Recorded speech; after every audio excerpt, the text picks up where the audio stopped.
Om.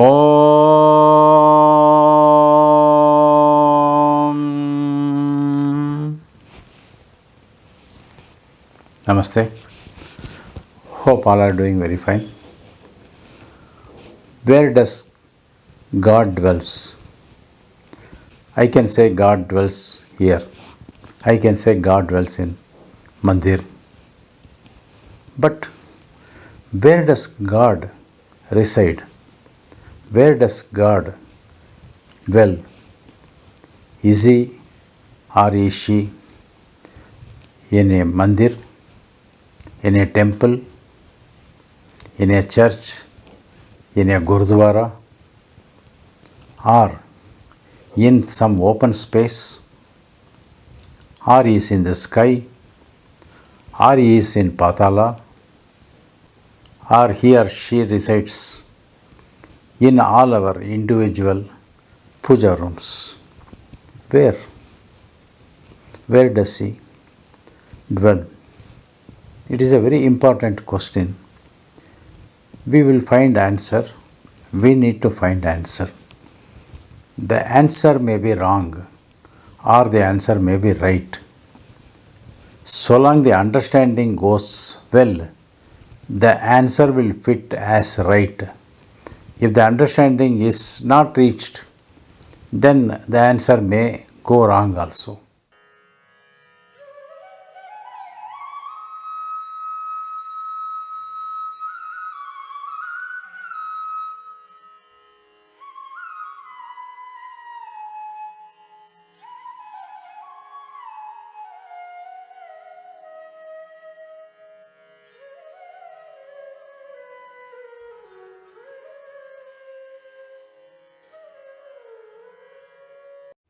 An expert in spiritual life, a very good teacher, says we do not have a soul.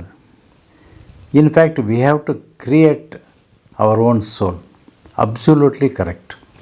Because the divinity who uttered these sentences, who made this statement, has realized, unless he has realized, these words would not have come. We always continue to say soulmate. I want emancipation for this soul. I want moksha. I do not want rebirth. I have surrendered everything to the Almighty. So, as and when the Almighty gives a ticket, I am ready to move. All fine. But God dwells here. But where? Can we show? How do we show? How do we recognize? How do we approve? How do we understand?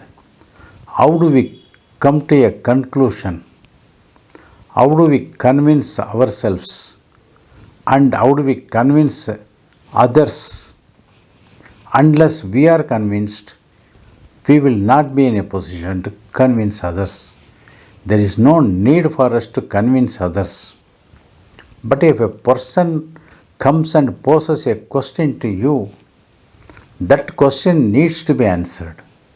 If that question happens to be this question, then you need to answer. Then you need to convince that person. Until the person is convinced, again he will shoot another arrow. For this we need an understanding. For this we need the knowing.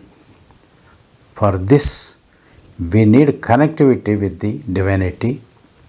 For this we need connection with the God. We had earlier discussed there are 6 enemies within us. Many of you can refer to our earlier videos. What are those 6 enemies? We are not going to talk about those enemies because our job is not to have any discussion with the enemies. Neither we wanted to give a definition of the enemy, nor we wanted to ignore those enemies. We need to recognize those enemies and we need to keep ourselves away from those 6 enemies.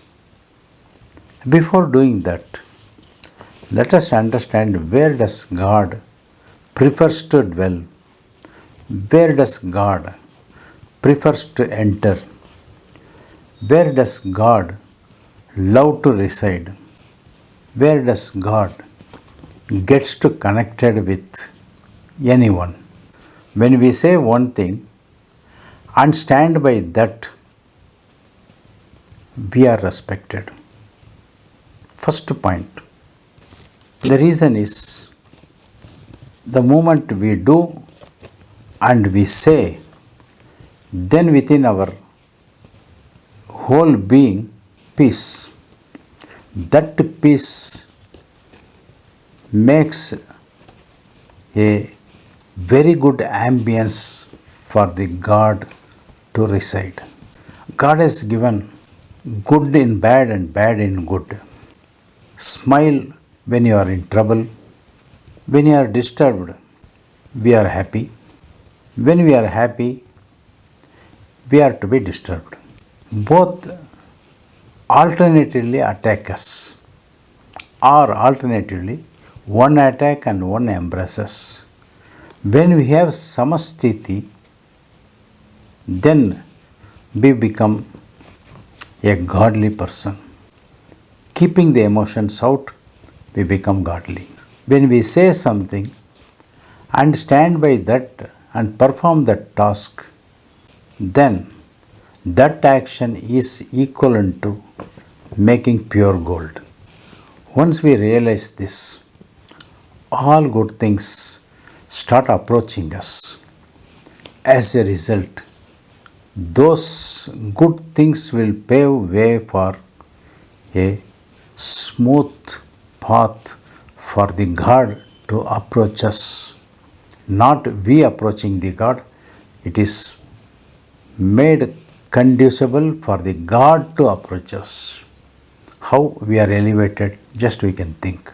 When we say something true and when we put our action in truthfulness and do good things, then the world will get mesmerized around us. This is a fact one has to go, check, get verified, get certified, and enjoy the life. Each person grows. The growth is in what way is the question. Whether we grow by aging, or we grow by maturity, or we grow by wisdom is the question. When we increase our awareness, the wisdom also increases. When wisdom increases, automatically we become kind. Automatically we become helpful. Automatically the divinity enters us. Automatically people grab many things from us. Automatically we become resourceful for others. Automatically we become resourceful means not through money, but through everything.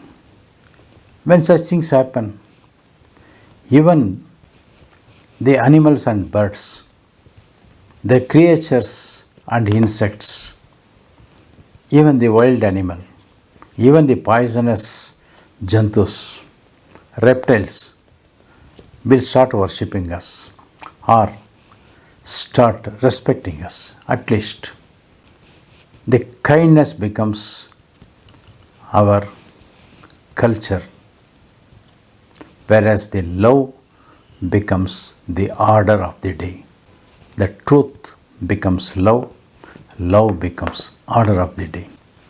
Once these things happen, this situation, this ambience, this weather condition, all goodies happen, all goodness happen. God approaches this stealing others, becoming jealous, becoming greed, becoming angry, becoming violent. All these things are the language of the animal, or a person who knows how to speak like an animal. Whereas compassion, karuna, love, empathy, sympathy,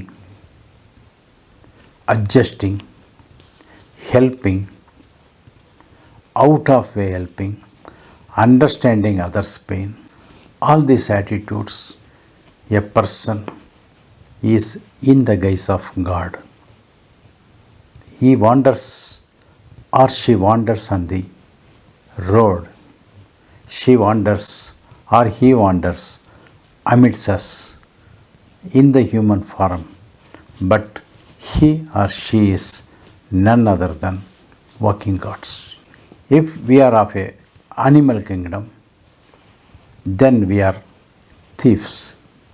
We will not be thieves, but we may be labeled as thieves. If we are innocent, wisdomful, helpful, as we discussed above, then we are like children, we are like infants, we are like simple, innocent child. It is in those childish nature, it is with these children God prefers to dwell. If we are able to score on all these points, then the person who is able to achieve these milestones will become God Himself. Once a person becomes God Himself with these characteristics or these characters, then the kama, desire, krodha, anger, lobha, greed, moha, unwanted attachments, mada, unwanted pride, proudness, and matsarya, the jealous on others, jealous on ourselves, jealous on our own surroundings, all will vanish. All will gradually disappear from us. You keep a vessel, pour some water, lit the stove, leave it for some time. After some time, if you do not attend, automatically the water will evaporate and that vessel will become empty. Likewise, when we lead a life as we discussed, then the kama, krodha, lobha, moha, mada and matsarya will totally evaporate gradually the moment the evaporation of these 6 enemies, very great enemies, very dangerous enemies, evaporate from us. Automatically, we become a dwelling place for the divinity. God resides here. That statement we will be able to make very boldly, very convincingly, very authentically to ourselves, and as others would also recognize that. Let us see if we are able to pick up something from today's discussion in our today's samyama, and we are able to gather something, and we are able to modify our attitude, and we are able to modify ourselves, and we are able to modify others, or we are able to modify our own ambience, or we are able to modify, bring a change in the environment where we live, then our involvement in samyama will have some meaning. The some meaning gradually will become full meaning, and when it becomes full meaning, then the fulfillment happens. As and when the fulfillment happens, the divinity enters there to permanently dwell here. We will see in another YouTube video. Till then, Om Sadguru Babaji Namaha. Om Sadguru Babaji Namaha. Om Sadguru Babaji Namaha.